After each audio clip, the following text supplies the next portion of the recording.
right? It's a changing of the time. Ah, here we go. Yeah. Let's see how he holds up against the 43-year-old GOAT. Oh, okay. Well, we want to talk about Tom Brady. That's a given. I know we'll get to that, but there was some pretty big news over the weekend concerning two specific quarterbacks. And according to multiple reports, the Rams and Lions made a blockbuster trade over the weekend. Matthew Stafford will be heading to L.A. in exchange for Jared Goff, 2 first-round draft picks, and a 3rd-round draft pick. And after the news, the Rams jumped from the 9th to the 6th best odds to win next year's Super Bowl, according to Fox Bet Sportsbook. So, Shannon, please give the Rams a letter grade for this trade. Skip, before I give it a letter grade, Stafford is a substantial upgrade over Jared Goff. But it was a steep price to pay. And, Skip, I talked to a man one time that had a lot of money, and he was getting a divorce. And he looked at me dead in my eye. He said, son, there's not a price too steep to pay to get out of a relationship in which you're unhappy. This goes to show you just how unhappy the Rams were with Jared Goff. Skip, they're willing to take the highest dead cap hit in NFL history, $22 million. They were willing to give up 2 first-rounders. Now they go 7 years without a first-round draft pick. They were willing to do that after they just gave a guy $134 million. And we talked about this last week, Skip. It's one thing when the head coach says, you know, offensively, we need to do some things better. Defensively, we need to do some things better. When the head coach says, we need to get better play out of the quarterback after you've given him $134 million a year and a half ago, the writing's on the wall. Les Snead said, you know, they said, well, that's a big, you know, lot of dead money cap hit. Les Snead said the cap can be worked. Okay. So you're giving it a letter grade of what? I'm going to give him a letter grade of a C. And let me tell you why I gave it a C, Skip. Matthew Stafford is about to be 33 years of age, and he has an injury history. Remember, now 2018, he missed half the season. He had this year, he had thumb, rib, cartilage damage. In 2019, fractured bone in his back. 2016, dislocated finger. 2011, broken finger. 2010, separated shoulder. Dislocated patella tendon in his knee. Also in 2009. Oh, yeah, by the way, Skip, how many playoff games has he won? Now, Jared Goff did take a team to the Super Bowl. Now, you can say what he wants. You can say, well, that was defense-led and Todd Gurley had a historic year running the football. But that did happen on his watch. But here's what this is one of the main reasons, Skip, I ended up getting him a C. In the regular season, people, listen to this. Matthew Stafford is 10-59 in his career versus teams that have made the playoffs. That is the worst of any quarterback in at least 40 starts versus playoff teams all time. They make it seem like they just traded for Patrick Mahomes. You want to think, Skip, I'm not saying Matthew Stafford isn't better than Jared Goff. I believe he is. But given his age, given his injury history, given what he hasn't accomplished, this is not a slam dunk like everybody is portraying it out to be. Does he have substantial arm strength better than Jared Goff? Yes. Do I believe in this offense you're going to see a different Matthew Stafford? Absolutely. But, Skip, given the injury history and what I haven't seen, I've seen him, what year is that? Skip, I want to say, was it 2011, 2012? You remember when against the Packers, he threw for like 521, was about to leave for the day. That's they sat Aaron Rodgers. Matt Flynn started. That was when Matt Flynn got. That was a big play they gave. Matthew Stafford was dealing. I think he ended up having like 521. About to go ahead and lead him for the game. When he touchdown, had me at the edge of my seats. And what does he do? Throw a pick to end the game. He's had some great moments, but far too many have ended in, oh, damn, man, you left a lot to be desired. I gave it a C for the simple fact his injury history and what I haven't seen him do in the regular season. How many games did Matt Stafford start last year for the Lions? Started them all, I guess. All 16? Yeah. So would you believe that despite all that litany, that long list of injuries that he has suffered through, that he's only missed those 8 games in 2018, the back half of 2018? Since 2011, those are the only 8 games he's missed because he had a serious injury at that point with his back. Okay, so he had to shut it down for the back half of 2018. So for me, you are ignoring the advice of your good friend about the divorce, right? You're saying no to that. There is no, there is a price. There is a price point where you'd say, no, I'm not going to pay that to get out from under this unhappiness. No, the Rams said the price isn't too steep because clearly they were unhappy. Okay. My turn. I give this deal a grade of A+. Wow. A+. Matt Staffords don't come available in this league very often. Why they come available? Matt Staffords don't grow on Southern California trees, as I've told you before. Matt Stafford is a sleeping giant in Detroit, where obviously the Lions have played more like pussycats, and they've been mismanaged, and he's been through a lot. As many injuries as you listed, I can list head coaches in Detroit while Matt's been there, coordinators in Detroit while Matt was there, and obviously quarterback coaches while he was there. The turnover has been extraordinary. It's been excruciating.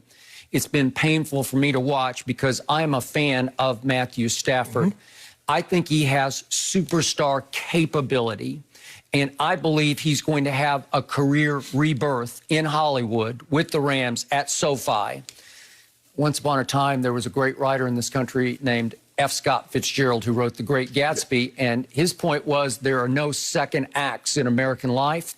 I think this is going to be one of the great second acts, because if suddenly you replace Jared Goff with a guy that you think is better, I think is way better than Jared Goff, and you do give him Cooper Kupp, Robert Woods, if they re-sign Josh Reynolds, Tyler Higbee, Cam Akers, I'm going to give that offensive line top 5 in the league. And that defense, you love that defense. You love Aaron Donald way more than I do, but it is a loaded defense. Yeah, get Jalen Ramsey. They got it back to front. It is loaded, and obviously, in the secondary, they're strong in the secondary. Yes. It could be the best defense in pro football, certainly as it continues to come of age next year. You put that all together, and all of a sudden, you're not just back in business.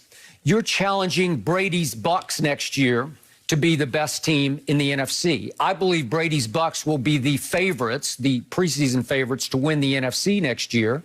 I'm sure Aaron Rodgers and the Packers, with a new defensive coordinator and a new special teams coach, will have something to say about that. But to me, all of a sudden, the Rams are right back in the thick of it, maybe as the second best team, maybe as the first best. I think they have a chance with Matthew Stafford teaming up with Sean McVay, the young offensive genius that he is, that all of a sudden you're going to see the best of Matthew Stafford, which we saw in glimpses, in dribs and drabs in Detroit. He's one of 8 quarterbacks that has a 5,000-yard passing season on his resume. Okay. So just to back this up, to sum this up, allow me to read a couple of quotes from 2 people that I have some respect for, just because they've been around the league so long. And the first one's Bruce Arians, obviously now coaching a Super Bowl team. But Bruce Arians, in his past, has coached Peyton Manning and coached Big Ben Roethlisberger and coached Andrew Luck and coached Carson Palmer. So he's been around. Now he's seen Tom Brady. And just the other day, he said this about Matthew Stafford. He's one of my all-time favorite guys. He's tough as nails. Like I said the other day, he's one of the few quarterbacks I like going out and watching warm up, just watching him throw, because he's so special. I've always felt like he was one of the top 4 or 5 guys in this league for a long time. Like I said, he's as tough as nails, and his guys know it. They know he's going to suck it up for them. So I got that long list of injuries, but his teammates knew that mostly he just played through all of it. But the injury history doesn't concern you? It would if he just shut it down and watched a lot of games. But again, it's a tough game that he's playing. I think he'll have the best protection he's ever had next year. And maybe he'll stay a little healthier he's going to turn 33, as you say, in 6 days. Well, he's still 10 years younger than Tom Brady. Right. So, again, could you get, I don't know, 4 or 5 great years out? Yes, you could. You could, Skip, but here's the thing. He's 10 years younger than Tom Brady. With Tom Brady doesn't have a third of the injuries that he has. I mean, outside of the knee, Tom Brady's basically been injury clean. As far as we know, but maybe through his days with Belichick, maybe they just hid most of them. Well, they did. And that's one of the reasons why they had to change the rule. Okay. Skip, but you listed all the Cooper Kupps and the Robert Woods.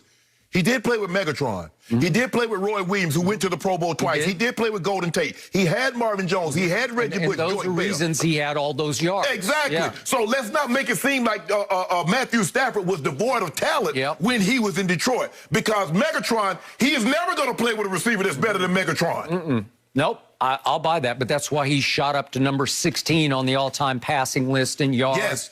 And I think he's 14th in completion. Yes. So he's on the rise, and he's got a long way to go. And if he stays on track, I don't know. Could he start to challenge the guys at the top? Yeah, I can see if he plays, he's averaging 4,000 yards a season. So could he get to 60, 65,000 yards? Absolutely, Skip. Okay. If he plays until he's 40, hell, he could get to 70,000 yards. That's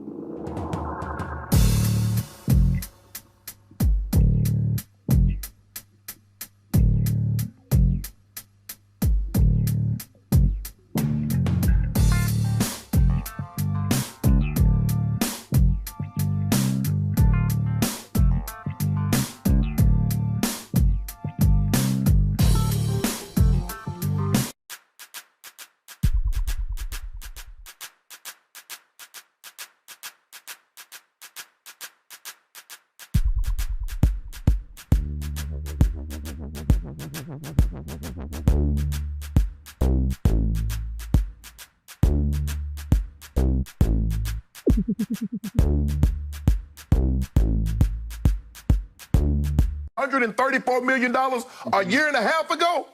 The writing's on the wall. Les Snead said, they said, well, that's a big, lot of dead money cap hit. Les Snead said the cap can be worked. Okay. So you're giving it a letter grade of what? I'm going to give him a letter grade of a C. And let me tell you why I gave it a C, Skip. Matthew